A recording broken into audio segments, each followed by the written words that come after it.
Değerli izleyiciler, Pancomi TV YouTube kanalına hoş gelmişsiniz. Zəhmət olmasa videonu axıracan izləyin və bəyənməyi unutmayın. Dəstəyiniz üçün təşəkkür edirik. Abşeron rayonunun Məmmədli kəndində yerləşən göldə balıqların kütləvi ölümü ilə bağlı araşdırma aparılır. Bu barədə Pancomi TV'nin sorğusuna cavab olaraq Kənd Təsərrüfatı Nazirliyindən KTN məlumat verilib.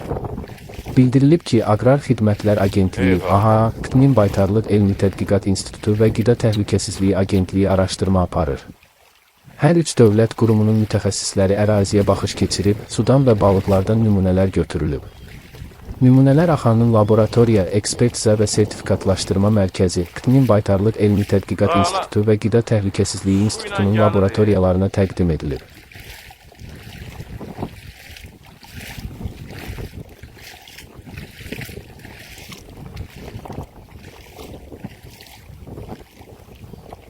Maluq ya.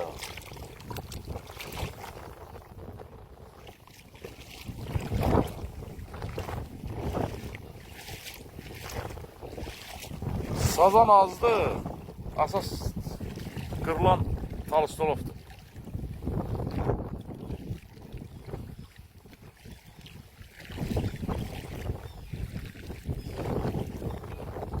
Bu nədir? Eyvə.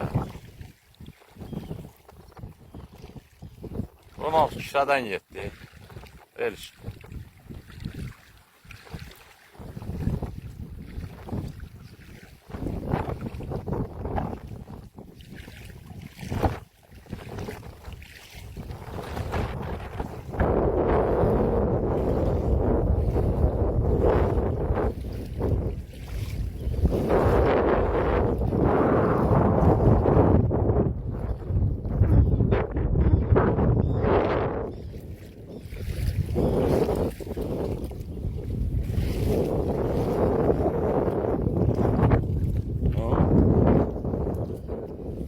Hamısı şey, balıqdır.